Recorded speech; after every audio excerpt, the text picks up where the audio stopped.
सबको लगता था कि वो एक लूजर है जिसके पास कोई मैजिक पावर नहीं है, लेकिन असल में वो दूसरी दुनिया का सबसे ताकतवर एक्सॉर्सिस्ट निकलता है। तो गाइस चलो निकल पड़ते हैं और एक मजेदार एनिमे के सफर पे। कहानी शुरू होता है और हमें पता चलता है शिका कभी जापान का सबसे महान एक्सॉर्सिस्ट था, जिसने अपने स्पिरिचुअल आर्ट्स के बल पर बहुत से डिमंस को अपना नौकर बना लिया था। अपने इन शक्तिशाली सर्वेंट के साथ उसने हर एक सुपरनेचुरल खतरे का सामना किया जो दुनिया ने देखा था, लेकिन गवर्नमेंट उसकी पावर से डर गई थी, इसलिए उन्होंने उसके स्टूडेंट्स को बंधक बना लिया और एक अनफेयर वार में उसे हरा दिया। जब शिका मरने वाला था तब उसने महसूस किया कि उसने अपनी जिंदगी सिर्फ सबसे ताकतवर बनने में बिता दिया, पर आखिर में वो बेकार लोगों के हाथों मरने वाले थे। उसने फैसला किया कि वो अपनी जिंदगी दोबारा शुरू करेगा, लेकिन उस समय में ट्राकुन का इन्वेंशन नहीं हुआ था, इसलिए वो अपनी स्पेल का यूज करके खुद को मार देता है। वो दोबारा जन्म लेता है एक मैजिक और मॉन्स्टर्स के दुनिया में। वो एक नोबल फैमिली का तीसरा बेटा था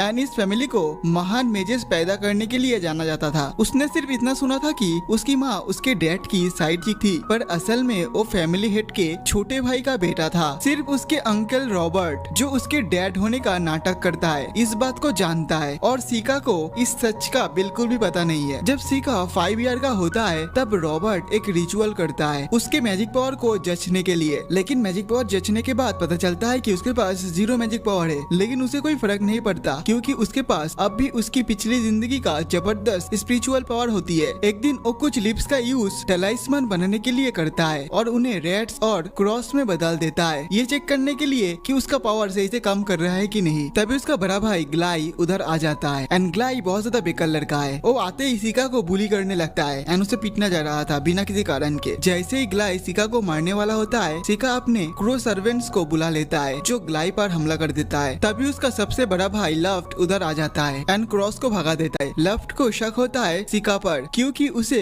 क्रॉस ने अटैक नहीं किया था, लेकिन वो अपने शक छुपा लेता है। टाइम के साथ शिका चुपके से काम करता रहता है ताकि वो पेपर बना सके, जिससे वो प्रॉपर पेपर डॉल्स बना सके जो उसके स्पेल का बेस होता है। शिका का सिर्फ एक ही दोस्त होता है जो उसके घर में है एंड ये और कोई नहीं, ये एक सर्वेंट है जो कि एक लड़की है एंड इसकी नाम है ईफा। ये लड़की हमेशा उससे मिलने के लिए बहाना ढूंढती है। तभी उधर ग्लाई चला आता है एंड हमें पता चलता है कि ग्लाई अब भी शिका को सताता रहता है एंड अपनी मैजिक पावर दिखाता रहता है। ग्लाई बताता है कि वो इंपीरियल मैजिक एकेडमी जाएगा क्योंकि उसके पास वो टैलेंट है, जबकि उसके भाई मतलब शिका के पास वो टैलेंट नहीं है। तब उधर रॉबर्ट अंकल आता है और उन्हें मैजिक ट्रेनिंग क्लास में ले जाता है। शिका मौका देखकर अपने डैड से कहता है कि वो भी ट्रेनिंग ज्वाइन करना चाहता है। उसकी मैजिक पावर ना होने के बावजूद भी उसे ट्रेनिंग में शामिल होने दिया जाता है। लफ्ट और ग्लाई रॉक्स पर विंड और फायर मैजिक प्रैक्टिस करते हैं। इधर ग्लाई शिका को तंग करता है ताकि वो भी ट्राई करे क्योंकि उसके डैड देख रहा होता है। शिका अपनी पावर को छुपाना चाहता था, लेकिन वो जिंदगी भर बुली भी नहीं होना चाहता था, इसलिए वो ग्लाई का मैजिक वांड उठाता है और स्पिरिचुअल आर्ट्स का यूज करके आसपास के एलिमेंट्स को मैनिपुलेट करके एक पावरफुल नीला फायर बॉल छोड़ता है जो सबको चौंका देता है। उसका डैड कहता है कि कभी कभी बिना मैजिक पावर के लोग भी स्पेल यूज कर सकता है और फ्लेम्स का रंग पर्सन के पावर पर निर्भर करता है। रॉबर्ट उसके मैजिक सिखाने का रिक्वेस्ट को मना कर देता है, पर उसे एक प्राइवेट ट्यूटर दे देता है जो उसके ओवरऑल स्टडीज में मदद करेगा। शिका डिसाइड करता है कि पहले इस दुनिया के बारे में ज्यादा सीखना बेहतर होगा, इसलिए वो मन लगाकर पढ़ाई करता है और अपने पेपर डॉल से अपने भाइयों की ट्रेनिंग पर नजर रखता है। सालों बाद जब शिका 11 साल का होता है, वो डिसाइड करता है कि वो उन डीमंस में से किसी एक को सुमन करेगा जिसे उसने पिछली जिंदगी में हरा कर एक पैरेलल डायमेंशन में सील कर दिया था। उसे पूरा विश्वास है कि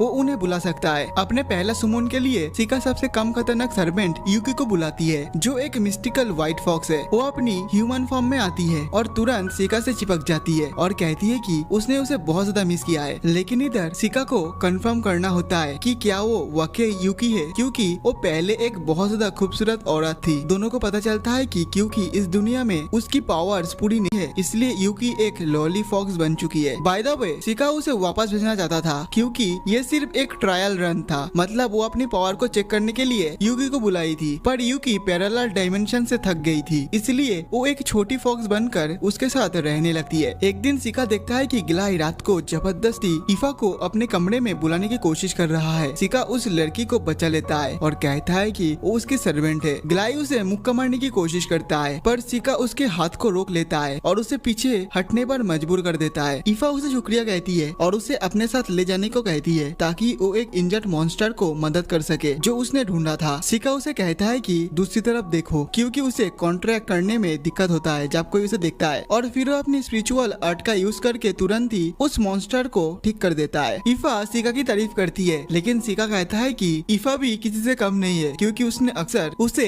एनिमल्स की सोल्स को देखते हुए पाया है। ईफा हैरान होती है सुनकर कि शिका उन्हें देख सकता है। तब वो अपना सीक्रेट बताती है कि वो एलिमेंटल स्पिरिट को देख सकती है। शिका को उसकी स्पेशल एबिलिटी सुनकर हैरान होती है और जब वो कंफर्म करता है कि ईफा स्पिरिट को कमांड भी दे सकती है तब उसके दिमाग में एक ब्रिलियंट आइडिया आता है।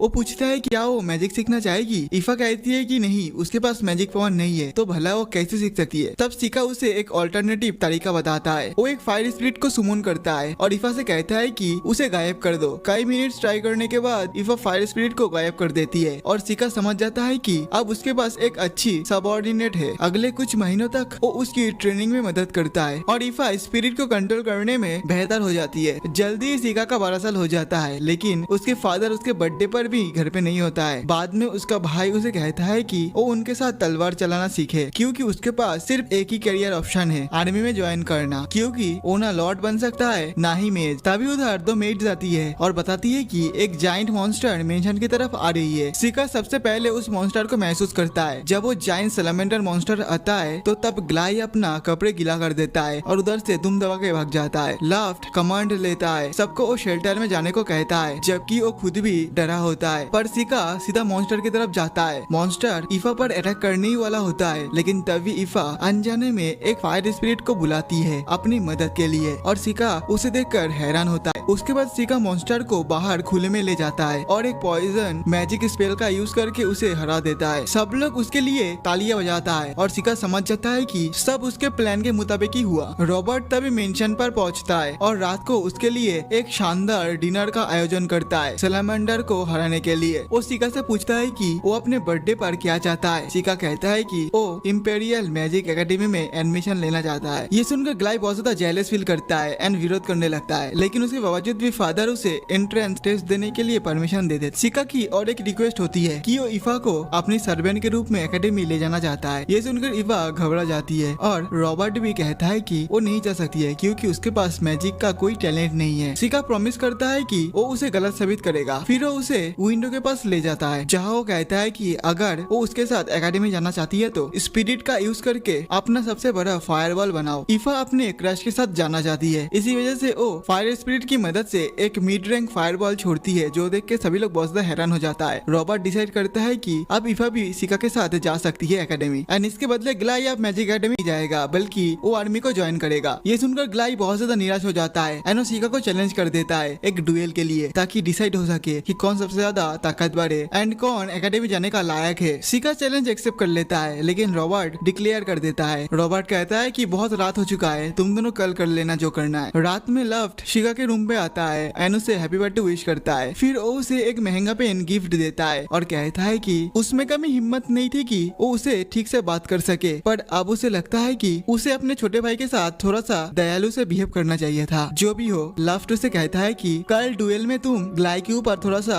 आराम से वार करना, उसके ऊपर जोर से वार मत करना, मतलब तुम ज्यादा कठोर मत होना उस पर। शिका उसके बात को मान जाता है लेकिन ग्लाई के पास इंतजार करने का कोई इरादा नहीं होता है और वो रात को ही शिका के विंडो पर विंड मैजिक का ब्लास्ट करता है डुएल के लिए। शिका नीचे जाता है जहाँ ग्लाई उसे कहता है कि वो किसी भी हालत में उसे एकेडमी नहीं जाने देगा क्योंकि उसे लगता है कि शिका बस उस दिन लकी था जिस दिन उसने मॉन्स्टर को हराया था एंड उसके पास ऐसा कोई ताकत नहीं है कि वो उससे ज्यादा ताकत पड़े। ये सब बकवास करने के बाद ग्लाई उस पर फायर टॉर्नेडो स्पेल का यूज करता है पर शिका को कुछ नहीं होता है। जब ग्लाई विंड मैजिक से अटैक करता है तब शिका एक बैरियर से उसे रोक देता है। जब ग्लाई बार बार स्पेल छोड़ता रहता है शिका एक पेपर डॉल निकालता है और उसे बांध देता है। फिर वो अपना स्पिरिचुअल आर्ट का यूज करके उसके शरीर को पैरालाइज कर देता है और उसके हाथ तोड़ देता है ताकि दर्द से बचने के लिए वो सरेंडर कर दे। जब ग्लाई बेहोश हो जाता है तो शिका सोचता है कि उसे बताया कि उसका मॉन्स्टर पर जीत बस एक कोइंसिडेंस नहीं थी। सच तो ये था कि 6 महीने पहले उसने साइक साइक्लोप्स डीमन को सुमन किया था और उसे कमांड दी थी कि वो सैलेमंडर को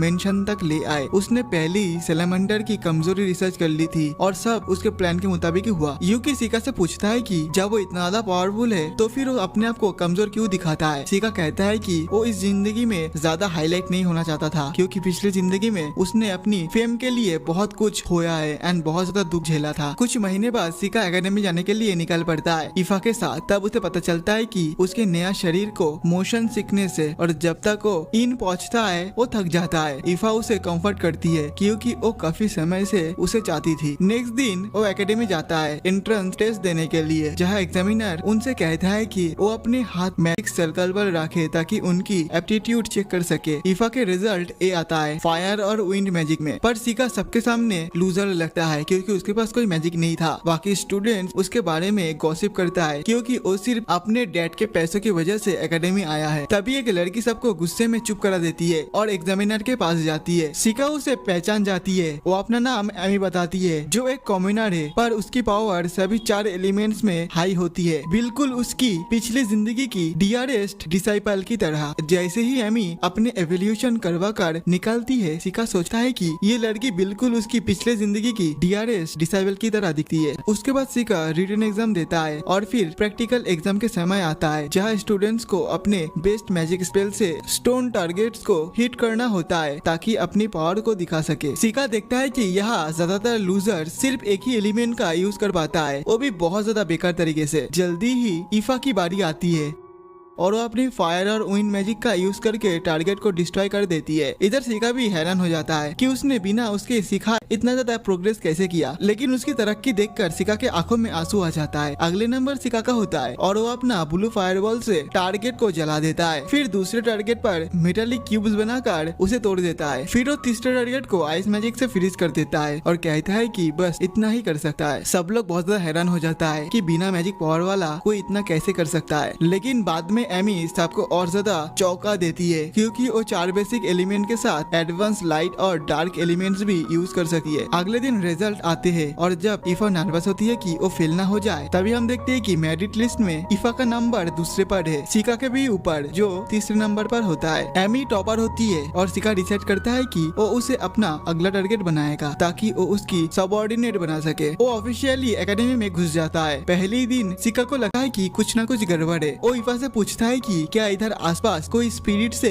ईफा बताती है कि हाँ, वहाँ बहुत सारे डार्क स्पिरिट घूम रही है। सिका अपने गट फीलिंग को फॉलो करता है और एक क्रीपी मैजिक सर्कल जमीन पर कर्व दिखता है। वो कहता है कि शायद ये स्कूल कोई एक्सपेरिमेंट हो और ईफा से कहता है कि वो इसमें ज्यादा पंगा ना ले, पर वो अपना पेपर डॉल्स वहाँ छोड़ देता है ताकि वो एरिया पर नजर रख सके। बाद में जब एमी ऑनर स्टूडेंट के रूप में अपनी स्पीच दे रही होती है, सिका देखता है कि वो क्रीपी मैजिक सर्कल एक्टिव हो गया है। थोड़ी देर बाद 3 लेजर डीमंस उनके फंक्शन में घुस जाता है और सब लोग पैनिक करने लगता है, लेकिन इधर सिका शांति से बैठकर डीमंस को ऑब्जर्व करता है उनके ऑब्जेक्टिव जानने के लिए। टीचर्स डीमन से लड़ते हैं पर उनकी कोई चाल काम नहीं आती। जब एक टीचर मरने ही वाला होता है, एमी डीमन पर अटैक करके उसे बचा लेती है। सिका सोचता है कि ये डीमंस इतना स्लो है कि ये मेन अटैक फोर्स नहीं हो सकते। वो अपने स्पाई डॉल्स का यूज करके उस डीमन को ढूंढता है जो मैजिक सर्कल को एक्टिव कर रहा था। वो ईफा को बताता है कि उसके पास एक अर्जेंट काम है और वो डीमन का सामना करने चला जाता है। वो डीमन के पास जाता है और पूछता है कि वो स्कूल पर अटैक क्यों कर रहा है। डीमन जवाब देने की जगह अपने मिनियंस को बुला लेता है अटैक के लिए। सिका अपनी स्पिरिचुअल आर्ट का यूज करके 2 डीमंस को डिस्ट्रॉय कर देता है और तीसरे को पैरेलल डायमेंशन में सील कर देता है। तब डीमन बॉस तय करता है कि वो उसका सामना करेगा। एनो काइसेरी स्वॉर्ड को सुमन कर लेता है उसके साथ लड़ने के लिए। सिका अपने पेपर डॉल का यूज करके उस पर फायर से अटैक करता है, लेकिन डीमन उन इनविजिबल डॉल्स को भी देख सकता था और उनका काउंटर कर देता है। अब डीमन कहता है कि अब उसके पास चांस है काउंटर अटैक करने का। वो अपनी स्वॉर्ड को सिका पर फेंक देता है। सिका उस ब्लेड से बच जाता है, लेकिन जब डीमन उस ब्लेड को टेलीपोर्ट करके उसके पीछे से अटैक करता है तो वो लग जाता है। फिर डीमन फायर स्लैश का यूज करता है, लेकिन सिका उससे बच जाता है। सिका उसके पीछे आता है और एक क्रिटिकल ब्लो देता है जो उसके हाथ को काट देता है। इधर डीमन इम्प्रेस्ड होता है कि एक ह्यूमन लड़का उसके सामने इतना देर देर तक टिक चुका है। तब वो बताता है कि उसने एकेडमी पर अटैक एमी की वजह से किया है। वो हंसता है और डिक्लेयर करता है कि एमी एक हीरो है और उसका प्लान है कि उसे जल्दी ही मार देना। शिका ये सुनकर बहुत ज्यादा हैरान हो जाता है। तभी उस पर डीमन स्वाट का बारिश कर देता है ताकि उसे मार सके। डीमन सोचता है कि वो मार चुका है, इसी वजह से डीमन हीरो का सामना करने जाता है। तभी अचानक से शिका वापस अपीयर होता है एंड वो एक सॉन्ग गाता है अपनी ताकत के बारे में। डीमन उस पर फिर से अटैक करता है, लेकिन इस बार उसका अटैक शिका पर कोई असर नहीं करता। शिका कहता है कि असली पावर पर्सन की स्ट्रेंथ में नहीं होता है, बल्कि उस पावर को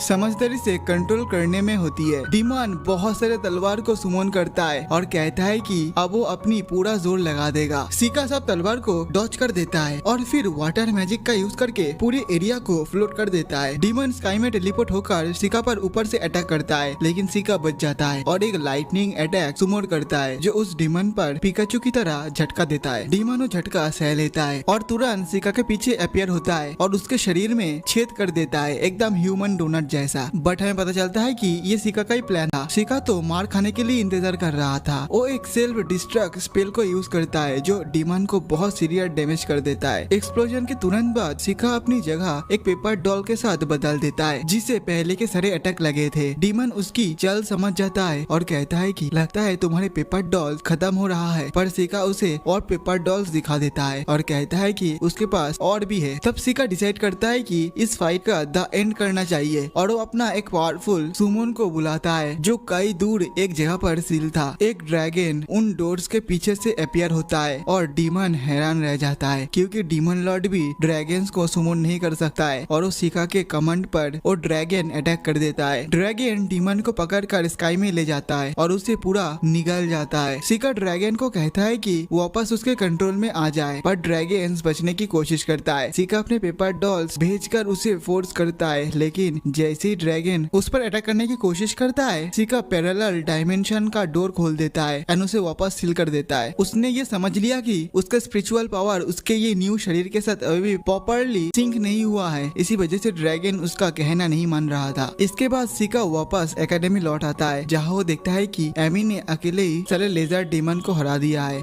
वो उसे देखता है और फिर दूसरे स्टूडेंट्स को देखता है और सोचता है कि ताकतवर लोग आखिर में कमजोर लोगों के द्वारा गिरा दिया जाता है और कुचला जाता है। वो नहीं चाहता कि इस जिंदगी में वो सबसे ताकतवर बने, इसलिए वो सोचता है कि अगर वो हीरो एमी को सबसे ज्यादा ताकतवर इंसान बना दे तो उसे कोई टारगेट नहीं करेगा। शिका डिसाइड करता है कि वो एमी से दोस्ती करेगा और उसे सबसे ताकतवर बनाएगा, पर एमी उसे भाव नहीं देती है। कई महीने बीत जाती है, लेकिन इसके बावजूद भी एमी उसे इग्नोर करती रहती है, जिससे शिका समझ जाता है कि उसमें दोस्ती करने लायक काबिलियत ही नहीं है। एक दिन जब शिका और इफा क्लास जा रही होती है तब एक बड़ा जार जिसमें बहुत ज्यादा बदबूदार केमिकल होता है वो उन पर गिर जाता है। शिका तुरंत उस केमिकल से टेलीपोर्ट करके बच जाता है और सोचता है कि ये क्या चीज है। तब एक टीचर उधर चला आता है एनो माफी मांगता है और बताता है कि वो केमिकल उसके रिसर्च का एक पार्ट था जिसमें मॉन्स्टर ब्लड और कुछ हर्ब्स मिक्स थे। वो उसे मैजिक से लेविटेट कर रहा था पर उसके हाथ से फिसल गया। बाद में होमरूम टीचर बताता है कि टॉप द स्टूडेंट्स एमी और इफा एक रिचुअल में पार्टिसिपेट करेगा जिसमें उन्हें फॉरेस्ट में मंदिर जाके प्रेयर्स ऑफर करनी है। शिका को लगता है कि लड़कियों के लिए वहाँ जाना खतरनाक हो सकता है, इसलिए वो इफा को ऑर्डर देता है कि वो अपनी जगह उसे दे दे। इफा थोड़ी मजबूरी में ये करती है और सब इंक्लूडिंग टीचर उसे स्कमबैग बोलता है कि वो अपना प्रिविलेज का गलत फायदा उठा रहा है, लेकिन शिका को फर्क नहीं पड़ता इन सारी बातों से। बाद में वो इफा से माफी मांगता है और कहता है कि उसने उसका चांस इसलिए छीना क्योंकि वो एमी का ध्यान रखना चाहता था, बिकॉज एमी ने पहले बहुत सारे डीमंस को मारा है, इसीलिए उस पर अनवांटेड अटेंशन आ सकती है। शिका कहता है कि वो एमी से दोस्ती करना चाहता है क्योंकि वो बहुत ज्यादा स्ट्रॉन्ग है। ये सारी बात को सुनकर इफा इनसिक्योर फील करती है कि उसका मास्टर किसी दूसरी लड़की को ज्यादा इम्पोर्टेंट दे रही है। तब शिका उसे यकीन दिलाता है कि वो ही उसका बेस्ट गर्ल है और ये सुनकर इफा बहुत ज्यादा खुश हो जाती है। इसके बाद रिचुअल का दिन आ जाता है जिधर एमी शिका से पूछती है कि वो इतना जिद क्यों कर रहा था उसके साथ आने के लिए। वो पूछती है कि क्या उसकी सर्वेंट उसके लिए काफी नहीं है उसकी डिजायर को सेटिस्फाइड करने के लिए, इसलिए अब वो क्लासमेट पर लाइन मार रहा है। शिका कहता है कि ऐसी कोई बात नहीं है, तुम गलत समझ रहे हो। तभी अचानक से एमी के सर पर बहुत तेज दर्द महसूस होता है। शिका इन्वेस्टिगेट करता है और देखता है कि वहाँ पास में एक मैजिक सर्कल बना है जो एमी के हेडेक का कारण है। जैसे ही एमी उसके पास जाती है वो मैजिक सर्कल एक्टिवेट हो जाती है और तुरंत ही उन दोनों को एक अंडरग्राउंड डेंजर में टेलीपोर्ट कर देता है। उन्हें समझ भी नहीं आता है कि क्या हो रहा है। तभी कुछ लिजर्ड जैसे मॉन्स्टर उन पर अटैक कर देते हैं, लेकिन एमी तुरंत ही रिएक्ट करके उन्हें मार देती है। वो बड़ी सन की तरह बिहेव करती है, जबकि शिका उसकी तारीफ करता है। तभी एक और मॉन्स्टर उसके पीछे से अटैक करता है, पर शिका उसे वुडन स्टेक से डिस्ट्रॉय कर देता है। एमी कहती है कि इस तरह से डेंजर में टेलीपोर्ट हो जाना बहुत ज्यादा खतरनाक है और उनके बचने का चांस भी बहुत ज्यादा कम है, पर वो होपफुल है कि दोनों जिंदा रहेगा जब तक मदद नहीं आ जाती। जैसे ही वो दोनों डेंजर में एग्जिट ढूंढने के लिए घूमते हैं, शिका अपने पेपर डॉल छत पर चिपका देता है ताकि रास्ता याद रहे। इवन वो अपने मधुमक्खी वाले सर्वेंट को भी बाहर बुला लेता है ताकि एग्जिट ढूंढने में मदद मिल जाए। तभी कुछ मॉन्स्टर्स उन पर अटैक कर देते हैं। एमी सीधा उन पर अटैक कर देती है। इवन वो कुछ मॉन्स्टर को मार भी देती है, लेकिन एक इंजर्ड मॉन्स्टर मरने से इनकार कर देता है। एनो एमी को जोर से मार देता है। एमी जमीन पर गिर जाती है। शिका उसकी मदद के लिए रश करता है। वो वुडन स्पाइक का यूज करके सब मॉन्स्टर को मार देता है। जैसे ही वो देखता है कि एमी बेहोश हो रही है, वो तब तुरंत से ही जायंट सेंटिपीड को सुमन करता है, जो बाकी मॉन्स्टर को तुरंत खत्म कर देता है। एमी जल्दी होश में आ जाती है और वो देखती है कि शिका ने उसके सारे घाव को ठीक कर दिया है। उसे अभी भी हेडेक आता रहता है, तो शिका एक बैरियर लगा देता है जिससे उसे तुरंत आराम मिल जाता है। शिका कहता है कि उसका हेडेक एक कर्ज की वजह से हो रहा है। ये बात सुन के एमी बहुत ज्यादा चौंक जाती है। वो बोलती है कि नहीं, ये इम्पॉसिबल है, क्योंकि उसने कभी अपने शरीर पर कोई कर्ज मार्क को नहीं देखा है। शिका कहता है कि ऐसी जगह भी होती है जहाँ वो खुद भी नहीं देख सकती है। एमी सोचती है कि शिका बहुत ज्यादा परवर्ट लड़का है जो उसकी बॉडी को देखना चाहता है, लेकिन असलियत में ये लड़की थोड़ी सी परवर्ट होती है और वो अपने कपड़े को उतार देती है ताकि वो चेक कर सके कि उसकी बैक पर कोई कर्ज मार्क है कि नहीं। शिका कुछ नहीं देखता, पर कहता है कि कर्ज लगाने का और भी तरीका होता है। फिर वो एमी से उसके बाल का एक स्ट्रैड मांगता है और उसे पेपर डॉल पर बांध देता है ताकि वो कर्ज को टेम्पररी एब्जॉर्ब कर सके। उसके बाद एमी उसे उसकी एबिलिटीज के बारे में पूछती है, लेकिन शिका उसे कोई क्लियर जवाब नहीं देता। शिका टॉपिक को चेंज कर देता है और एमी से उसके बारे में पूछता है। एमी बताती है कि उसके दोनों पेरेंट्स एडवेंचरर से और उसे लड़ना पसंद है। वो कहती है कि उसे चोट या मौत से डर नहीं लगती है, जिस वजह से सभी लोग उसे अजीब समझते हैं। वो कहती है कि वो चाहती है कि वो एकेडमी में इतना स्ट्रांग हो जाए कि लड़ना उसके लिए बोरिंग हो जाए और वो नॉर्मल महसूस कर सके। वो शिका से पूछती है कि क्या वो भी उसे वीडियो समझती है, पर शिका कहता है कि उसे लगता है हर किसी का इस दुनिया में एक ना एक मकसद होता है। उसका ये सारे बात को सुन के एमी को अच्छा लगता है और वो उसके शुक्रिया अदा करती है कि उसने उसका मजाक नहीं उड़ाया। वेल इसके बाद वो अपनी एक्सप्लोरेशन चालू करता है और कई मॉन्स्टर के झुंड को हरा देता है, तब तक जब तक वो बॉस रूम तक नहीं पहुंच जाता। एमी देखती है कि बॉस एक सर्पेंटाइन मॉन्स्टर है और कहती है कि उससे लड़ना समझदारी नहीं होगी, लेकिन शिका कहता है कि अगर वो दोनों एक साथ मिलकर लड़ेगा तो जीत सकते हैं। एमी उस पर विश्वास करती है और वो दोनों बॉस रूम पे रश कर देती है। शिका वुडन स्पाइक से बॉस पर अटैक करता है, लेकिन उस पर कोई असर नहीं होता। मॉन्स्टर्स पर एसिड थूकता है। शिका उस अटैक को डॉज कर लेता है और एमी मॉन्स्टर पर पीछे से अटैक करती है, लेकिन उसका मैजिक भी बेअसर हो जाती है। जल्दी शिका एक मौका देखकर मॉन्स्टर के मुंह में एक गोल्डन नेल घुसा देता है और एमी से कहता है कि वो उस पर फायर बॉल चलाए। एमी वैसे ही करती है और वो गोल्डन नेल सारी हीट को एब्जॉर्ब करके एक्सप्लोड कर जाती है, जिससे वो मॉन्स्टर बहुत ज्यादा कमजोर हो जाता है एंड एमी उसे फिनिश कर देती है। एमी बॉस को हराकर बहुत ज्यादा खुश हो जाती है। वो शिका को हक कर लेती है एंड कहती है कि उनका टीम वर्क बहुत ज्यादा अच्छी थी। शिका उसकी तारीफ करता है और कहता है कि वो स्ट्रॉन्ग है। फिर से वो डेंजन क्लियर रिवॉर्ड की तरह बढ़ता है। शिका एक मिथिकल स्वॉर्ड को देखता है जो एक डीमन के हाथ में था और वो उसे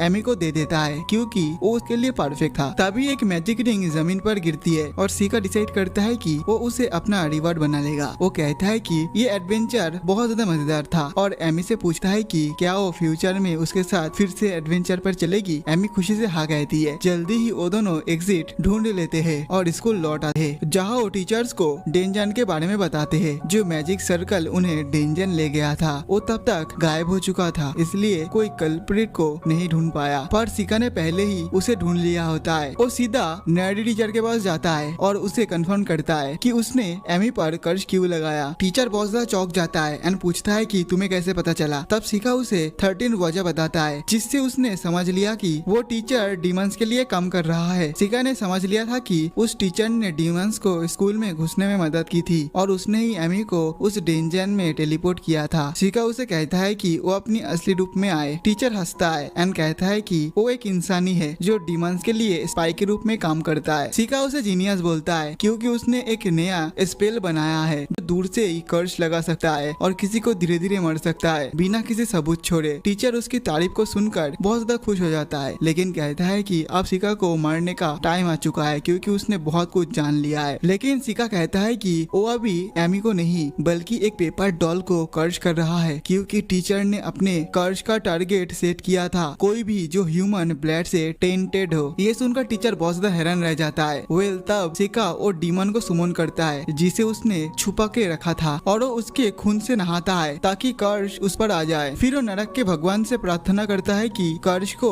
उसके कस्टर्ड पर वापस भेज दे। कर्ज टीचर को तुरंत ही लग जाता है और उसके शरीर के हर एक छेद से खून बहने लगता है। टीचर का खून ज्यादा बहने से वो मर जाता है। शिका उसके कर्ज के रिसर्च की तारीफ करता है पर वो कहता है कि जब बात कर्ज से निपटने की हो तो दुनिया के सबसे स्ट्रॉन्गेस्ट एक्सोर्सिस्ट सब पर भारी पड़ता है। उसके बाद शिका वो रिंग जो उसने डेंजन में पाई थी वो ईफा को दे देती है क्योंकि वो उसकी स्पिरिट के कनेक्शन को बूस्ट करेगी। इधर ईफा बहुत ज्यादा खुशी से वो रिंग ले लेती है। तभी एमी उधर से गुजरती है एंड उन दोनों को देख लेती है। वो शिका के पास आती है एंड वही ट्रीटमेंट देती है जो पहले दी थी। हम देखते हैं कि वो ईफा के साथ बहुत ज्यादा फ्रेंडली थी। इधर शिका सोचता है कि उसे समझ नहीं आ रहा है कि उसने क्या गलत किया। धीरे धीरे वो सब अच्छे से एडजस्ट हो जाते हैं और शिका और उसके फ्रेंड्स अपने स्कूल लाइफ के दूसरे साल में पहुंच जाते हैं। शिका पूरे एकेडमिक कैंपस पर नजर रखता है पर उस दिन के बाद कोई डीमन या एसेसियन का अटैक नहीं हुआ था जब से उसने टीचर को उसका ठिकाने लगा दिया था। तभी अचानक से वाइस प्रिंसिपल उनके पास आता है और शिका और एमी को कहता है कि वो प्रिंसिपल से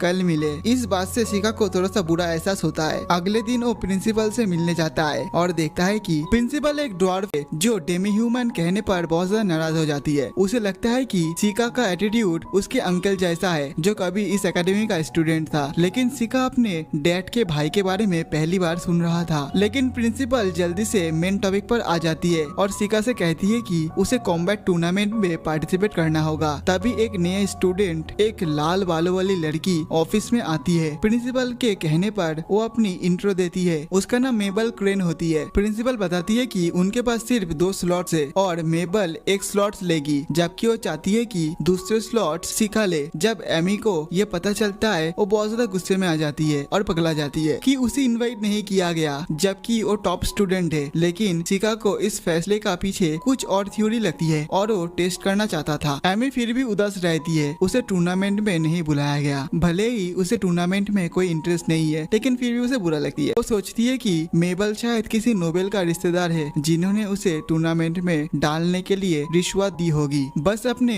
रिज्यूम चमकने के लिए। एमी कहती है कि वो लड़की पक्का एक अमीरजादी होगी जो रियल वर्ल्ड के दुख दर्द को नहीं समझती। तभी मेबल वहाँ से जाती है और उसे वही शब्द सुनाती है जो एमी उसके बारे में सोच रही थी। एमी मेबल का सामना करती है और मेबल कहती है कि उसे इसलिए नहीं चुना गया क्योंकि वो बहुत ज्यादा कमजोर है। एमी इसे चैलेंज समझकर कुछ स्टूडेंट से प्रैक्टिस स्वाट को उधार लेती है एंड मेबल को चैलेंज कर देती है। जैसे ही शिका सिग्नल देता है दोनों के अंदर फाइट स्टार्ट हो जाता है। एमी मेबल के ऊपर रश करती है लेकिन मेबल अपनी तलवार को डार्क मैजिक से स्ट्रॉन्ग करके उसका अटैक रोक लेती है। वो एमी का बराबर मुकाबला करती है और एक पावरफुल अटैक में उसकी तलवार को गिरा देती है।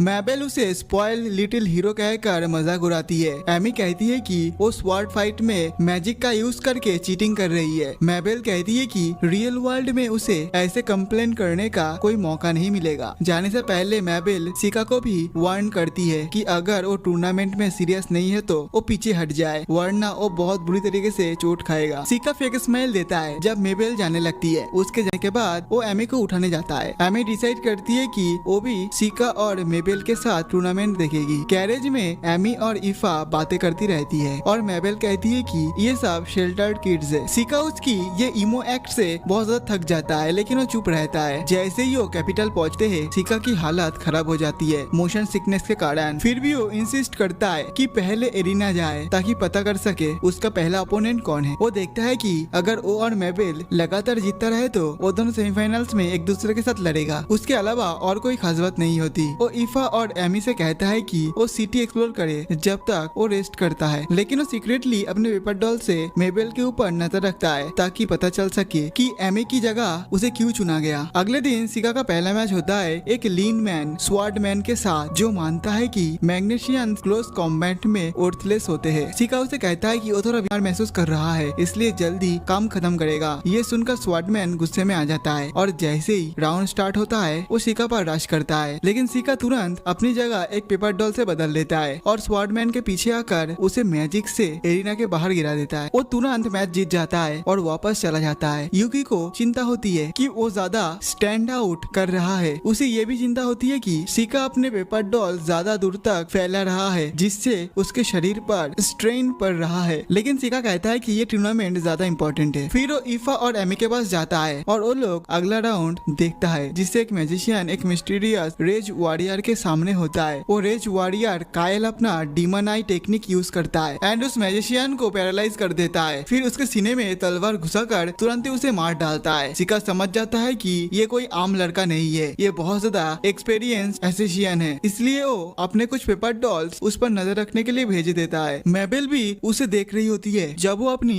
फाइट की तैयारी कर रही होती है और वो कुछ परेशान लगती है। उसके बाद सिका अपने सेकेंड राउंड में जाता है एंड उसका ओपोनेंट एक गोलम यूजिंग मैच होता है जो कहती है कि उसका गोलम खास मैजिक यूजर से लड़ने के लिए बनाया गया है। वो अपने गोलम को अटैक करने को ऑर्डर देती है, लेकिन सिका अपने सबसे तेज डीमन सर्वेट को सुमोन करता है जो गोलम को इस तरह काट डालता है किसी को समझ नहीं आता कि क्या हुआ। गोलम तुरंत मिट्टी में बदल जाता है एंड वो लेडी तुरंत गिव अप कर देती है। सिका अपने फ्रेंड्स के पास लौट आता है। ईफा उसकी सेफ्टी को लेकर चिंता कर रही होती है। कायल की फाइट देखने के बाद तभी एमी कंप्लेन करती है कि उसकी फाइट बोरिंग होती है। उनकी नोकझोंक तभी रुक जाती है जब मेबेल की फाइट स्टार्ट होती है और वो सब अपने ध्यान एरिना की तरफ करती है। माबेल का ओपोनेंट एक अर्थ मैजिक यूजर होता है, लेकिन माबेल अपनी शार्प स्वॉर्ड से उसकी अटैक को काट देती है। जैसे ही ओपोनेंट स्ट्रॉन्ग स्पेल चैंट करता है, माबेल उस पर नाइफ फेंकती है जो उसके रॉक वॉल को आसानी से तोड़ देती है। सिका रियलाइज करता है कि वो ग्रेविटी मैजिक का यूज कर रही है जिससे उसका नाइफ का वजन बढ़ जाता है और वो इजीली वॉल्स को तोड़ देती है। शिका बहुत ज्यादा हैरान हो जाता है क्योंकि ये सब करना नामुमकिन है, क्योंकि ये लड़की नेचुरल है। इसका मतलब ये लड़की बहुत ज्यादा ट्रेनिंग करके ये सब कुछ हासिल किया है। मेबेल मैजिशियन की स्कार्फ को काट कर उसे हरा देती है। कमेंटेटर उसे रेड हेयर हीरो कह के बुलाती है। वेल तभी एमी उसे बताती है कि दूसरे जो हीरो था उसका नाम मेबेल है एंड उसके बालों का रंग भी लाल है एंड उसका वेपन का चॉइस सेम था जैसे उनकी जूनियर मेबेल का है। अब सिका सब समझ जाता है और वो रात को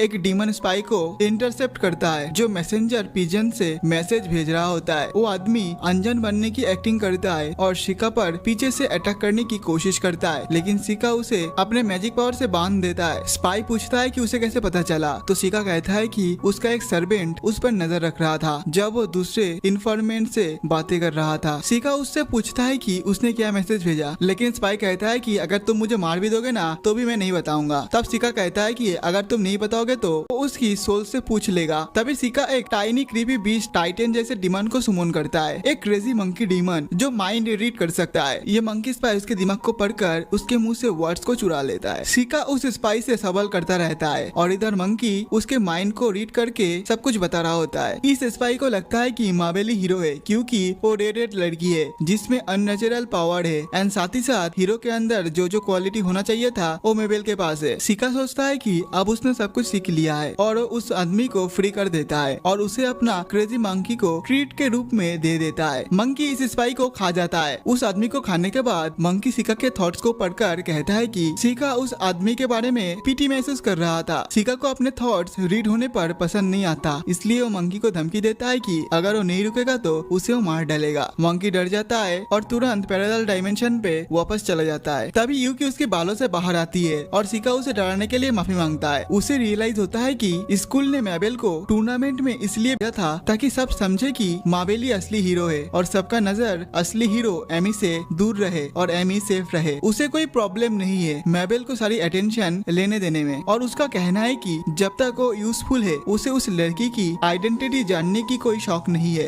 अगले दिन टूर्नामेंट दोबारा शुरू होता है और शिका, मेबेल और कायल के अलावा एक मैजिक स्वॉर्डमैन जो चारों एलिमेंट यूज कर सकता है सेमीफाइनल में पहुंच जाता है। जैसे ही 4 सेमीफाइनलिस्ट डिसाइड हो जाते हैं, मेबेल शिका से कहती है है कि वो पीछे हट जाए, क्योंकि वो जो इस टूर्नामेंट को समझती है ये टूर्नामेंट बिल्कुल वैसा नहीं है। शिका कहता है कि उसका ऐसा कोई इरादा नहीं है, लेकिन मैबेल उसे कहती है कि अगर अपना जान प्यारा है तो एंड तुम मरना नहीं चाहते हो तो उसकी बात मान ले। फिर भी वो मना कर देता है और कहता है कि अगर उसे फाइनल में जाना है तो उसके साथ एकदम फेयर तरीके से लड़े। पहला सेमीफाइनल में कायल और एक नेमलेस एक्स्ट्रा कैरेक्टर के बीच फाइट होता है। वो एक्स्ट्रा कैरेक्टर लाइट मैजिक का यूज करके अपने आप को कायल के डीमन आई से बचा लेता है और उस पर फायर से अटैक करता है, लेकिन कायल बिना हिले उसकी तरफ बढ़ता रहता है। शिका रियलाइज करता है कि कायल ग्रेविटी मैजिक का यूज कर रहा है अपने बॉडी को रीइंफोर्स करने के लिए, ताकि वो हर एक अटैक से बचा रहे। वो एक्स्ट्रा कैरेक्टर गोलेम्स की पूरी आर्मी को बना देता है, लेकिन कायल अपने शैडो मैजिक का यूज करके सबको एक साथ तोड़ देता है और उसके मूवमेंट्स भी रेस्ट्रिक्ट करके उसे खत्म करने जाता है। लेकिन जैसे ही उसे मारने वाला होता है, जज व्हिसल बजाकर फाइट खत्म कर देते हैं। रात को शिका यूकी से कहता है कि वो कल फाइट हारने का प्लान कर रहा है ताकि वो लो प्रोफाइल बना रहे। तभी यूकी ह्यूमन फॉर्म में आ जाती है और अपने मास्टर से थोड़ा प्यार मांगती है, लेकिन वो उसे मना कर देता है। तभी उसका आउल देखता है कि मैबेल रूप पर है। शिका तुरंत यूकी को गले लगा लेता है और उसे दूसरी साइड पे ले जाता है, क्योंकि हम देखते हैं कि मैबेल रूप टॉप को तोड़कर नीचे आ जाती है। शिका मैबेल से कहता है कि एक लड़के के बेडरूम में आने के लिए और भी तरीके होते हैं, रूप टॉप तोड़ के अंदर आने की क्या जरूरत थी।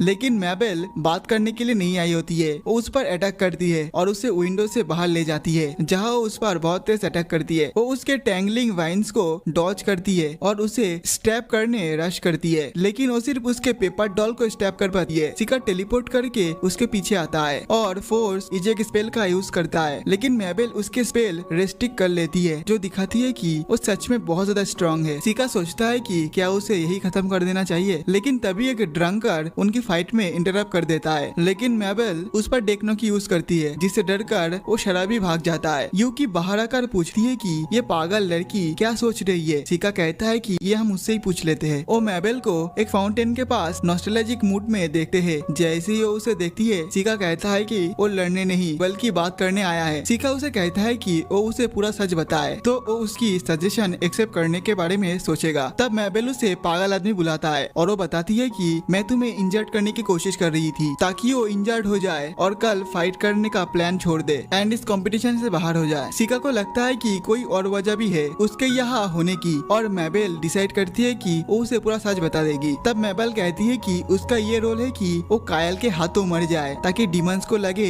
कि हीरो मर चुका है। वो आगे कहती है कि वो और कायल दोनों ऑर्फेन से, मतलब अनाथ बच्चा, जिनको एक अंडरग्राउंड ऑर्गेनाइजेशन ने एसेसियन बनाने के लिए छोटे से ही ट्रेनिंग दी थी। वो ऑर्गेनाइजेशन उन बच्चों को चार के ग्रुप में रखती थी ताकि वो एक दूसरे से जुड़ा रहे और साथ में स्ट्रांग बने। लेकिन जब वो प्यूबर्टी में पहुंचते हैं तो ग्रुप के सबसे स्ट्रांग बच्चे के दिमाग में एक मैजिक स्पेल डाल दिया जाता है, जो उसकी इमोशन को डिस्ट्रॉय करके उसे एक माइंडलेस किलिंग मशीन बना देता है। कायल को वो मैजिक स्पेल मिला था और उसे अपने तीनों फ्रेंड्स को मारकर अपनी ये स्किल को प्रूव करनी थी। उसने 2 को मार दिया था, लेकिन तभी ऑर्गेनाइजेशन ने मैबेल से पैसा कमाने का तरीका ढूंढ लिया। वो कायल को हीरो किलर के रूप में फेमस बनाना चाहता था, इसलिए उसने मैबेल को टूर्नामेंट में भेज दिया। लेकिन मेबल चुपचाप उसके हाथों नहीं मरना चाहती थी, बल्कि उसे मार देना चाहती थी। मेबल कहती है कि कायल ने उसके भाई को मार दिया जो उनके ग्रुप में था, लेकिन शिका उसकी बातों को पकड़ लेता है। वो जानता है कि कायल ही उसका असली भाई है और मेबल अपनी भाई कायल को इसलिए मारना चाहती है ताकि उसकी भाई ये जो खराब जिंदगी जी रही है, इमोशनलेस किलिंग मशीन बन के, इस घटिया जिंदगी से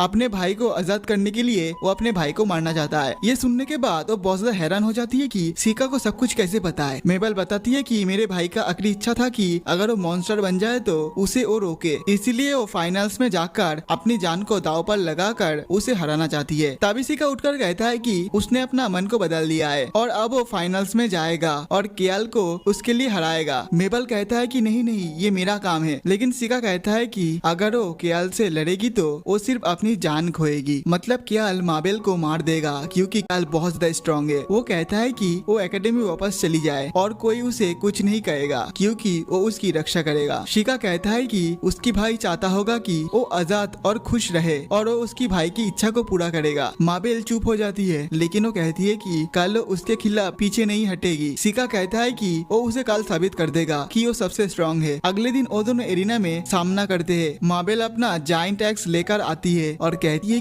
कि एक स्पॉइल्ड नोबेल लड़का उसे कभी नहीं हरा सकता। डुएल स्टार्ट हो जाती है और इतने बड़ी हथियार के साथ भी माबेल अमेजिंग स्पीड से अटैक करती है और सिका को पीछे धकेल देती है। सिका उस पे रॉक शूट करता है लेकिन वो अपने एक्स के मोमेंटम से उन्हें डॉज कर लेती है और काउंटर अटैक करती है। सिका उसके अटैक को ब्लॉक करता है और वाइन से उसे बांधने की कोशिश करता है लेकिन मेबल अपनी फोर्स से उन्हें तोड़ देती है। सिका उसके एक्स पर एक पेपर डॉल चिपका देता है जिससे वो 1000 गुना भारी हो जाता है और वो उसे उठा नहीं पाती। फिर वो उसे रिस्ट्रेन कर देता है और उसके एक्स को उठा देता है। जजेस सिका के विक्ट्री को अनाउंस करता है और डुएल टूर्नामेंट खत्म हो जाता है। मेबल हारकर हैरान हो जाती है और सिका उसे कहता है कि वो कायल का सामना ना करे। जल्दी ही फाइनल राउंड शुरू होता है सिका और कायल के बीच। सिका कायल से पूछता है कि क्या वो मेबल से लड़ने का सोच रहा था। कायल कहता है कि हाँ यही प्लान था। कायल कहता है कि उसके पास कोई इमोशन नहीं बचा और उसे ऑर्डर मिला है इसलिए वो उसे मार देगा। सिका को उसका ये कोल एटीट्यूड बिल्कुल भी पसंद नहीं आता और कहता है कि वो उसे हराने के बाद उनका ये प्लान को पूरा पलट देगा। बैटल शुरू होती है और सिका क्रिम्सन मिस्ट का यूज करता है ताकि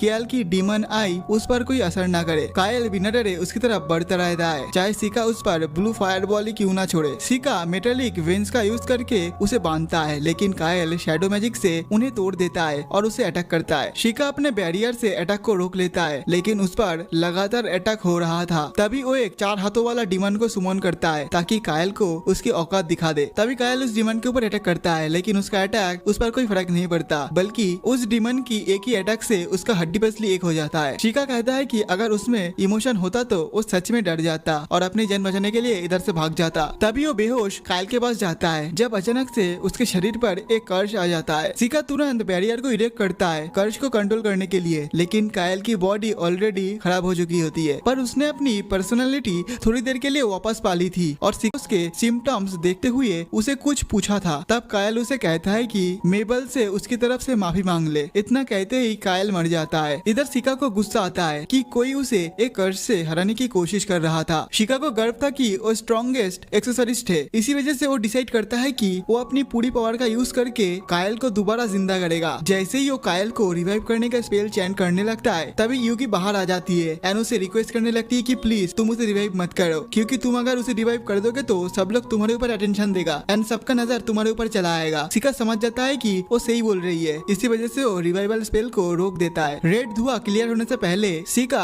कायल के बॉडी को पैरेलल डायमेंशन में स्टोर कर देता है और सबको कहता है कि उसने उसे बिना टच किए इवेपोरेट कर दिया है। इसके साथ ही वो ये टूर्नामेंट जीत जाता है और बाद में वो मेबल की मदद से कायल की डेड बॉडी को एक शांत जगह पर दफना देता है। मेबल जानती थी कि उसके भाई अगर हार गया तो वो पक्का मर जाएगा क्योंकि उसके भाई पर कष्ट लगा हुआ था इसीलिए उसने उसे बचाने की उम्मीद छोड़ दी थी। सिका उसे कायल की आखिरी मैसेज देता है जिसमें वो उसे 4 लीफ क्लोवर के बारे में माफी मांगता है। ये सुन के माबेल और भी ज्यादा रोती है। एनो बोलती है कि सर्जरी से थोड़ी देर पहले उसके भाई ने उसका फेवरेट 4 लीफ क्लोवर वाले हेयर पिन तोड़ दिया था और इस वजह से वो दोनों लड़ पड़े थे। वो बहुत देर तक रोती रहती है। सिका से पूछती है कि अब उसका क्या होगा। सिका कहता है कि वो एकेडमी वापस चली जाए एंड वो सब कुछ संभाल लेगा। मेबल खुशी से उसकी ऑफर को एक्सेप्ट करती है और सिका के साथ कैरेज तक लौट आती है जहाँ ईफा और एमी उसका इंतजार कर रहे होते हैं। उन्होंने ऑलरेडी सिका से पूरी कहानी सुन ली होती है और वो मेबल को उसकी पास्ट के बावजूद एक्सेप्ट कर लेती है। उसके बाद एमी मेबल को दोबारा स्वॉर्ड फाइट के लिए चैलेंज करती है और इस बार वो ग्रेविटी मैजिक का यूज करके अपनी स्वॉर्ड को स्ट्रॉन्ग बना लेती है। जीतने के बाद वो कहती है कि वो प्रैक्टिकल लेसन्स में टॉप है और मेबल से कहती है कि वो उसकी ट्रेनिंग पार्टनर बने क्योंकि उसके बराबर कोई नहीं है। जल्दी ही सिका और उसके ग्रुप एकेडमी लौट आता है और सिका प्रिंसिपल से बात करने जाता है। उसे पता चल जाता है कि प्रिंसिपल ने उसे टूर्नामेंट में इसलिए भेजा था ताकि वो मेबल की जान बचा सके। प्रिंसिपल उसके जजमेंट से इम्प्रेस होती है। वो कहती है कि अंडरग्राउंड ऑर्गेनाइजेशन ने मेबल को उसे भेज दिया था क्योंकि वैसे भी वो लोग मेबल को मारने वाले थे लेकिन प्रिंसिपल ने उस लड़की को बचाने का फैसला किया जिससे इतनी तकलीफ मिली थी। उसने सिका पर भरोसा किया क्योंकि वो जानती थी कि सिका सबसे ज्यादा स्ट्रॉन्ग है। प्रिंसिपल फिर मेबल की सेफ्टी एश्योर करती है और सिका से कहती है कि वो उसकी सीनियर के रूप में उसकी मदद करे। इसके बाद सिका कॉमन रूम पे जाता है जिधर जाके वो देखता है कि मेबल ने अपनी हेयर का कलर चेंज कर लिया है क्योंकि उसे अब हीरो बनने का नाटक नहीं करनी है। वो सिका से डर रही होती है क्योंकि वो उसके लिए बहुत स्ट्रिक्ट टीचर बन गया है। ईफा और एमी भी उसकी कोई मदद नहीं कर सकती है इस विषय पे।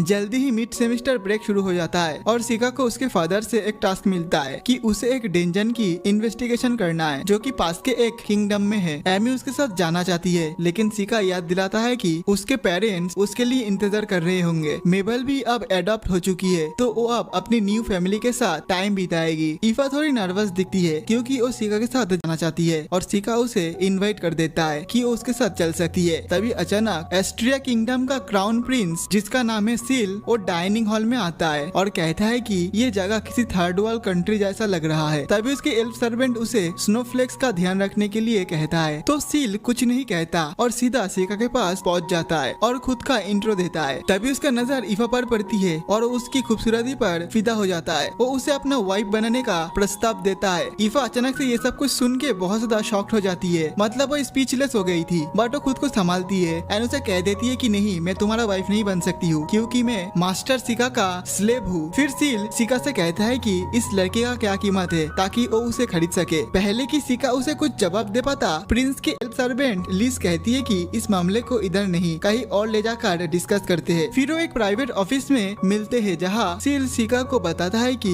ड्रैगन की इन्वेस्टिगेशन का मिशन उनके किंगडम की द्वारा ही दिया गया है। वो सिका को बताता है कि वो ड्रैगन उनके लोगों के साथ 100 ईयर से भी ज्यादा समय तक शांति से रह रहा था, लेकिन अब अचानक से वो परेशान करने लगा है। सिका पूछता है कि वो ड्रैगन इतने टाइम तक ह्यूमंस के साथ इतने शांति से कैसे रहा। तब सील उसे एक क्वीन की कहानी बताता है जिसने उस ड्रैगन को उसके अंडे से निकलने में मदद की थी। वो कहता है कि उसे नहीं पता कि ये कहानी सच या झूठ है, इसलिए वो चाहता है कि सिका इस बात की भी जांच करे जब वो उस ड्रैगन को ढूंढे। बाद में जब सिका अपने डोम में लौट रहा होता है तब एमी और मेबल उसे बुशेस में खींच लेती है और उससे पूछती है कि क्या वो सच में ईफा को उस प्रिंस के हाथ में दे देगा। सिका वादा करता है कि वो ऐसा कुछ नहीं करने वाला एंड वो ईफा को जाने नहीं देगा, लेकिन अगर ईफा को प्रिंस पसंद आ गई तो इस विषय पे वो कुछ नहीं कर सकता है। लड़कियां कहती है कि सिका एक मछली से भी ज्यादा बेवकूफ है क्योंकि वो सोचता है कि ईफा उसे छोड़ देगी। अगले दिन सिका और ईफा सील के ग्रुप के साथ निकल जाता है। ईफा कहती है कि प्रिंस जैसे लोग उसके जैसे स्लेव को क्यों अपना वाइफ बनाना चाहेगी, लेकिन इधर सिका को लगता है कि ईफा इस बात को लेके बहुत ज्यादा सीरियस है। पता नहीं क्यों ईफा हल्की सी स्माइल करती है और कहती है कि ये सुनकर उसे थोड़ा सा खुशी हुई। वेल इधर हमारे सिका को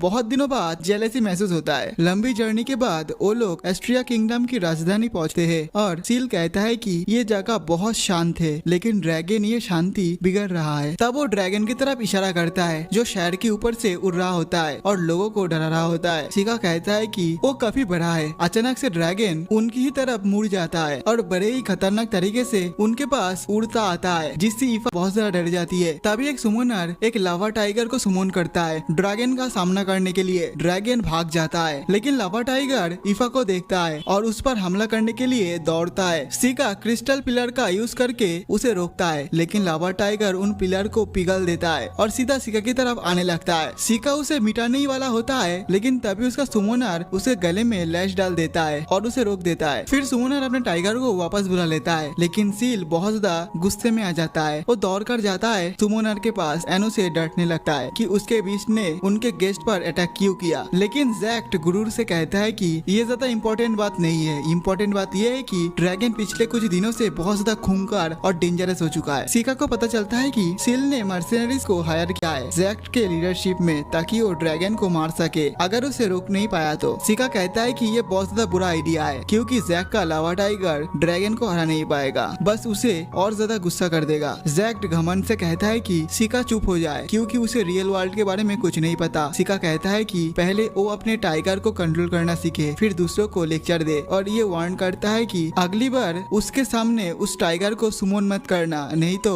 वो उसे इस दुनिया से ही मिटा देगा। सील उनके झगड़ा को रोकता है और जैक्ट को भेज देता है। उसके बाद सिका उससे पूछता है कि क्या उसके पास ड्रैगन को मारने के लिए क्वीन का अप्रूवल है। वेल तब उसे पता चलता है कि प्रिंस ने ये सब कुछ अपनी मर्जी से किया है। प्रिंस सिका से कहता है कि वो उसके देश के पॉलिटिक्स से दूर रहे। ये सब कुछ सुनने के बाद सिका ईफा की तरफ मुड़ता है और उसे समझाता है कि उसे अपने लिए लड़ना सीखना होगा। वो आगे कहता है कि वो हमेशा उसके साथ नहीं रहेगा और उसे अपनी मैजिक का यूज करके खुद को बचाना होगा। ईफा उसकी बातें सुनकर रोने लगती है। प्रिंस कुछ कह पाता, सिका उससे पहले प्रिंस को मना कर देता है। वो कहता है कि उसके और उसके सर्वेंट के बीच में वो इंटरफेयर ना करे। सिका जानता है कि उसकी ये सारी बातें बहुत ज्यादा कठोर है, लेकिन वो भी जानता है कि अगर ईफा ने अपनी डर को नहीं हराया तो उसे इसकी बड़ी कीमत चुकानी पड़ेगी क्योंकि उसके पिछले जन्म में उसका एक स्टूडेंट ड्रैगन के हाथों खाया गया। इससे पहले वो कुछ कर पाता। वो नहीं चाहता कि ईफा के साथ भी ऐसा कुछ हो। अगले दिन सिका लाइब्रेरी में ड्रैगन के बारे में जानकारी जमा कर रहा होता है। उसे पता चलता है कि 150 साल पहले भी ड्रैगन ने अजीब बिहेव किया था। उस समय पहाड़ों में एक ड्रैगन कपल रहता था जिन्होंने अंडा दिया था। वो ह्यूमन एंड मॉन्स्टर दोनों को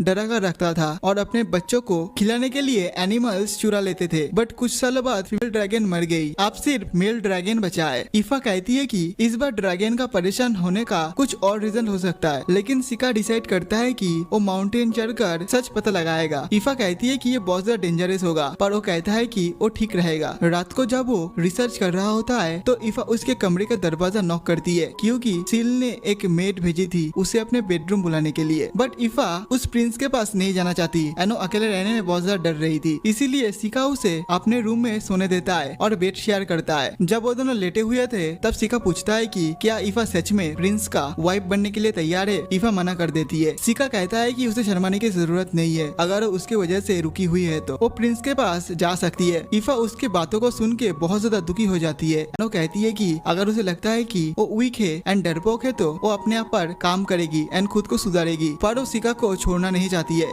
सिका को रियलाइज होता है कि उसने थोड़ा सा गलत शब्दों का यूज किया है। इसी वजह से वो कहता है कि उसका कहने का ये मतलब नहीं था। वो कहना चाहता था कि एक लड़की को रॉयल फैमिली का वाइफ बनने का ये जो मौका मिला है ये बहुत ज्यादा ही भाग्यशाली को मिलता है। सिका कहता है कि वो उसके बिना अकेले महसूस करेगा, लेकिन कोई बात नहीं, फैसला जो भी होगा वो ईफा का ही होगा। तब ईफा कहती है कि वो इस बारे में सोचेगी और आंसू के साथ सो जाती है। नेक्स्ट मॉर्निंग सिका देखता है कि ईफा उसके उठने से पहले ही उधर से चली गई है। तब यूकी भी बाहर निकालती है और कहती है कि पिछले रात वो ईफा के साथ बहुत ज्यादा बुरी तरीके से बात किया है एंड बहुत ज्यादा कठोर शब्दों की यूज किया है, जबकि ईफा उसे बचपन से प्यार करती है। बट सिका इस बात को मानने से इनकार कर देता है। एंड इधर इस एनिमे का पार्ट 1 खत्म होता है। गाइस अगर इस वीडियो को पसंद आए तो प्लीज वीडियो को लाइक करके चैनल को सब्सक्राइब कर देना, और अगर इस वीडियो में ज्यादा अच्छा रिस्पॉन्स आएगा और कमेंट में तुम लोग बताओगे कि इसका पार्ट 2 चाहिए कि नहीं, और ज्यादा से ज्यादा सपोर्ट मिलेगा तो मैं जरूर इसका पार्ट 2 लाऊंगा। तो मिलते हैं एक न्यू वीडियो के साथ, तब तक के लिए बाय बाय।